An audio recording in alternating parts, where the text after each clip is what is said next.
Good morning, and this is Eric Miscoll with EMSNOW, and welcome to this edition, our first edition of EMSNOW on tour. I am in Tallinn, Estonia, and today we are visiting with Mr. Petteri Jokitalo, who is the CEO of Scanfil. He is joining us today from Finland. So Petteri, thank you very much for your time today, taking a few minutes to talk to us about Scanfil and to educate us about your company. Why don't I begin by letting you make some comments about yourself and your company, please. Yeah, good morning, everyone. It's of course my pleasure to be here and having this opportunity to tell you a bit about Scanfil. As already said, I'm Petteri Jokitalo. I'm CEO of Scanfil, being at this position since almost 9 years now. Scanfil is a manufacturing partner, EMS company, focusing on electronics manufacturing, system integration.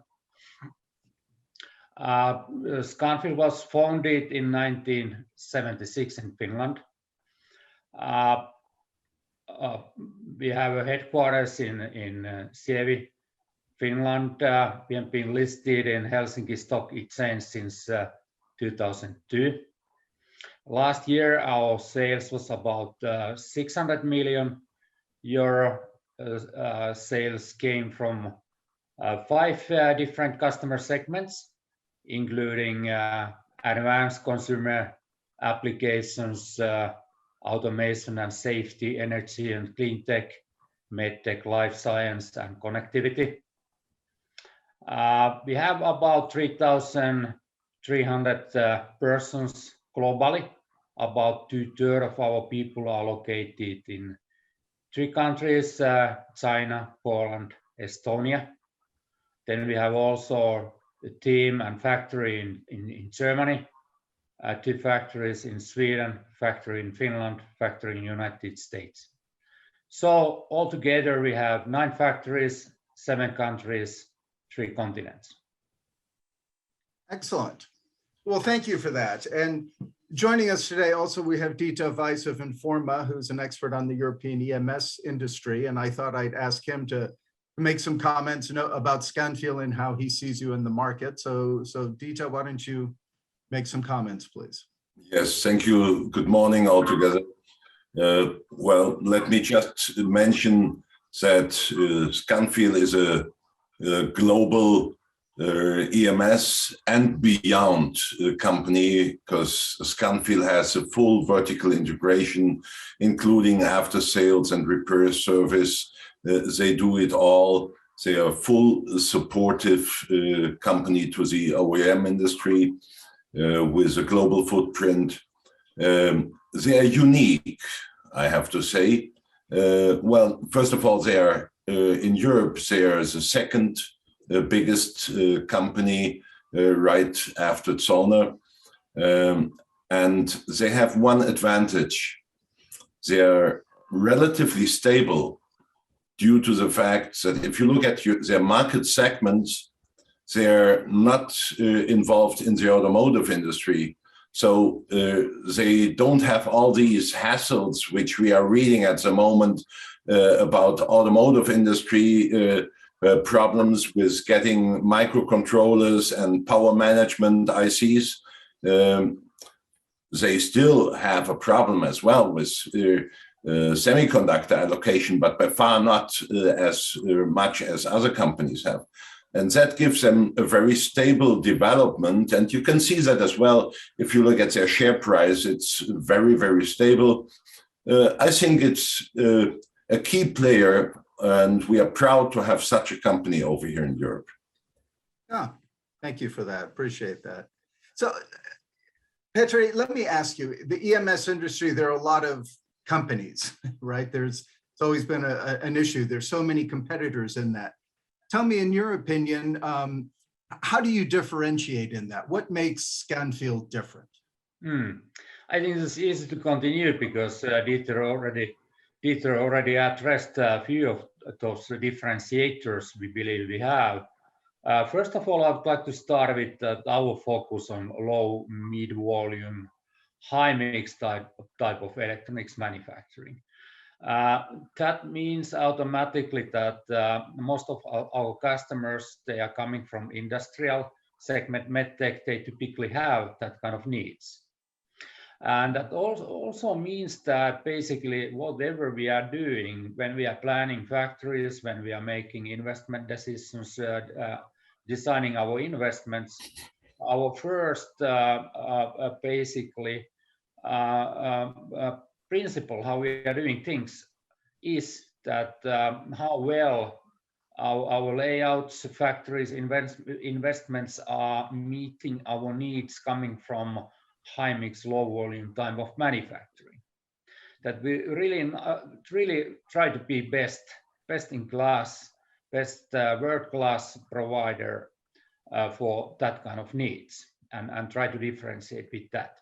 Then, as Dieter already said, we do have a vertically integrated production processes, including sheet metal mechanics manufacturing, including punching, bending, welding, painting, different kind of surface treatment things, cable harnesses, and so on, and combined these processes to our very wide electronics manufacturing, testing processes, integration processes.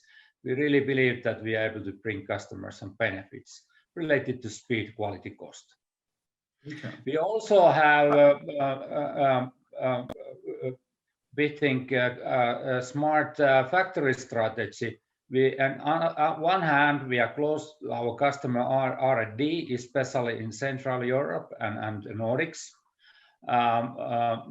through our factories located in Germany, Sweden, and Finland.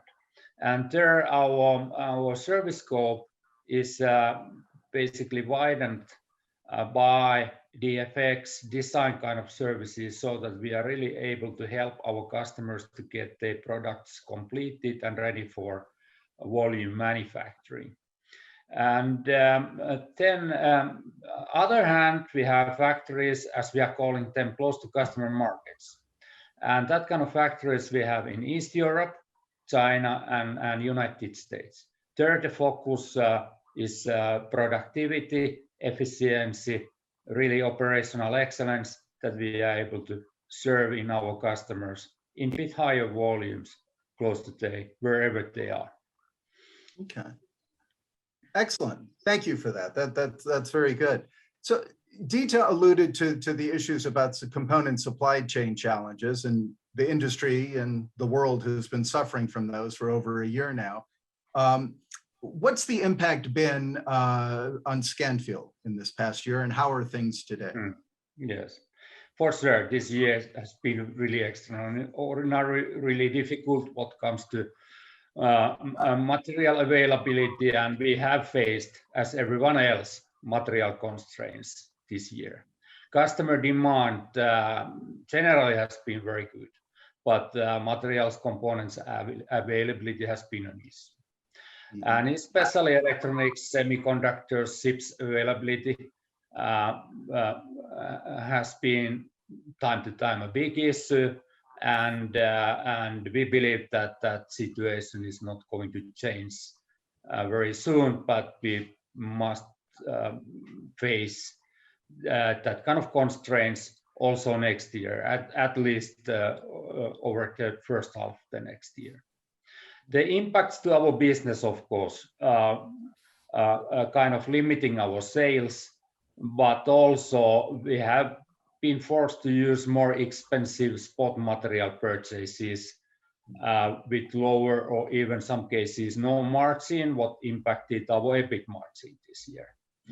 We also have seen what is a bit paradoxal, growing inventories because of material constraints, that we have seen inventory rotation to inventory turnover to lower because you are not able to complete the products until the last component is in place, and if not, then the rest of the components will stay in inventories. We have also seen those material constraints to lower factories' productivity, means that those material availability issues means that more flexibility is required from our teams, more overtime, just a negative impact to productivity. Yeah. Good. Now, material supply chains obviously has been a challenge and is one that the industry is managing through. But other than the material supply chain, are there other, what are the biggest challenges that you face in the environment? I think that this is clear that now we see COVID-19 to somehow rise up again, that we have been fighting against COVID-19 since early 2000, and quite successfully we have been able to keep our people healthy and generally on our factories running. But of course, continuous attention has been needed. We have a wide set of countermeasures. We are running all of our factories, and now we see rising amount of infections basically everywhere, and then also the locations where our factories are, and so definitely that thing more attention is needed. Yeah. Yeah. Okay. And are there related logistics issues with the component supply chain? Are there, as far as shipping product and that, is that a challenging environment currently as well? Yeah, for sure. It's not making things easier, but on the other hand, we have been able to solve those transportation issues quite well. Of course, some cases using more expensive ways like air freights, and so we have used train connection from China to Europe, and so but things basically have been solved, and no so big escalations from that side. Okay. And I do hear about challenges in different parts of the world related to finding qualified workers. How is that for Scanfil? That's true, and also one trend most likely will continue everywhere.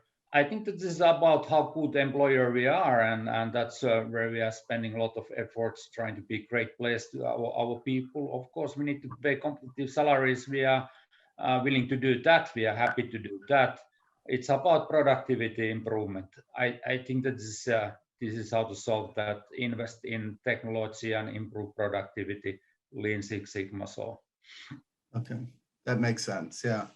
So where do you see the business opportunities? People talk about the growth of the industry, and that in Europe especially, we're seeing greater growth. Where do you see what are those growth drivers that you see? I think the one, okay, it's difficult to say in that kind of situation what happened after 2 or 3 years, but at least next year, basically, we see that still those fundamentals are quite okay. We are expecting or is expecting to see some healthy GDP growth, and also those non-mega trends. Those are really giving a tailwind most of our global customers. So we think that at least next year, the biggest growth driver will be our global customers, which are giving a good potential for us to grow organically.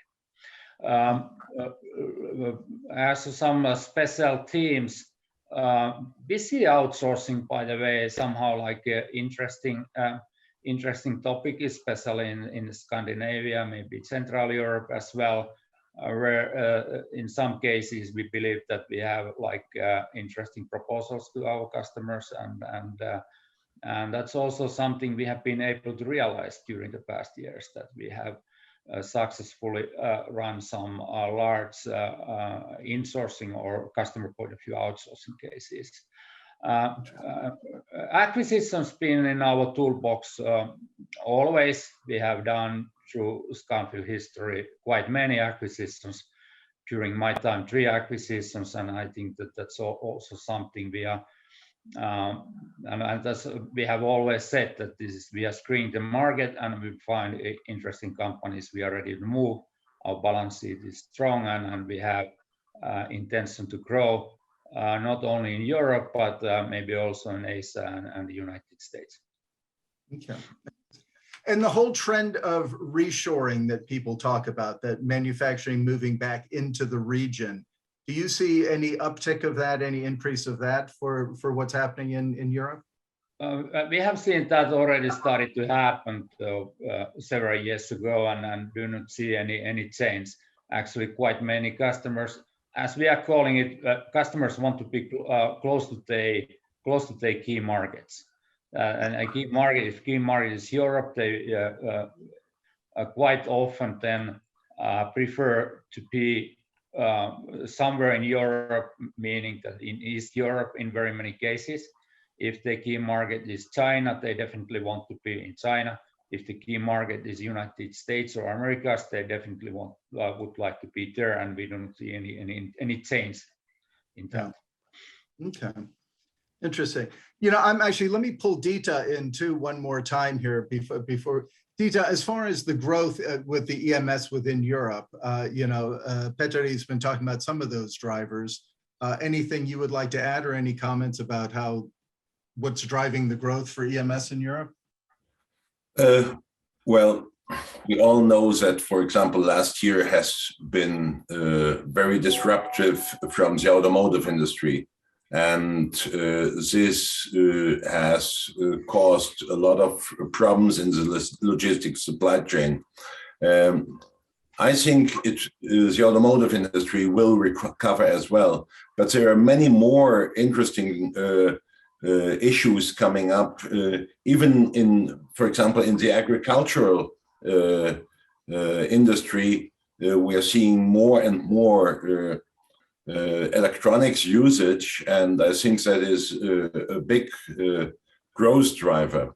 In addition to that, we still see a lot of new developments in the medical industry, and those new developments and new applications will support the electronics industry as well. And in my opinion, yes, we see, I don't want to call it reshoring, I would like to call it regionalization, because if we look at generation Y and Z, the young people, they have a different approach to things. And I see it from my own daughter.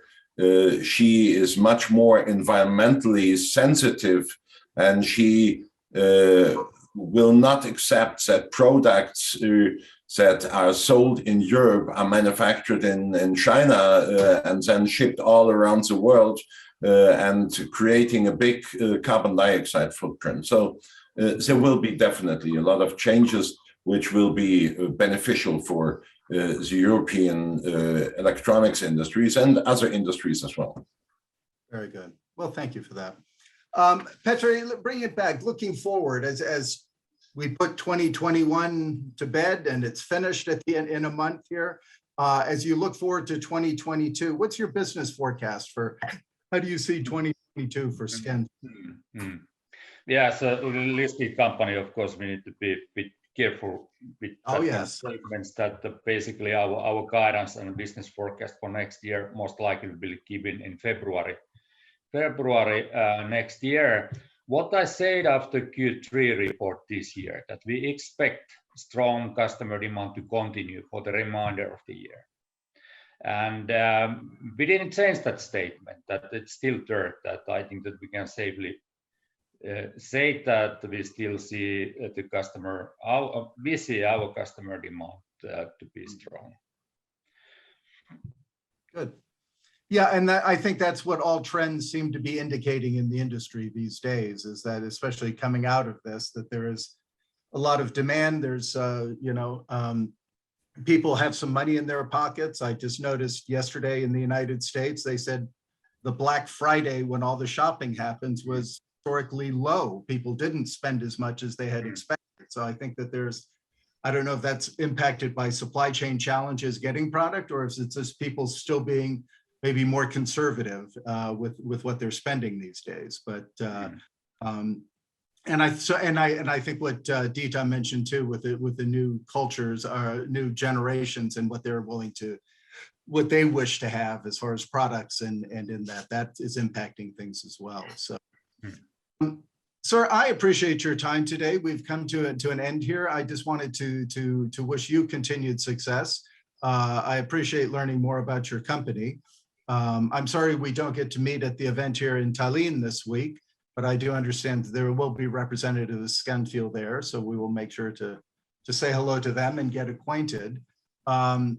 But thank you very much for your time, for sharing with our audience more about Scanfil. Anybody watching this who is interested, please look up Mr. Jokitalo. If you wish to learn more, reach out to Scanfil. If you can't find him, get a hold of me and I'll do my best to put you in contact with him. So, Petteri, thank you very much, sir. I wish you a successful end to the year and continued success in 2022. Thank you, Eric. I appreciate that. Wish you great rest of the year as well. Thank you very much. Thank you, sir.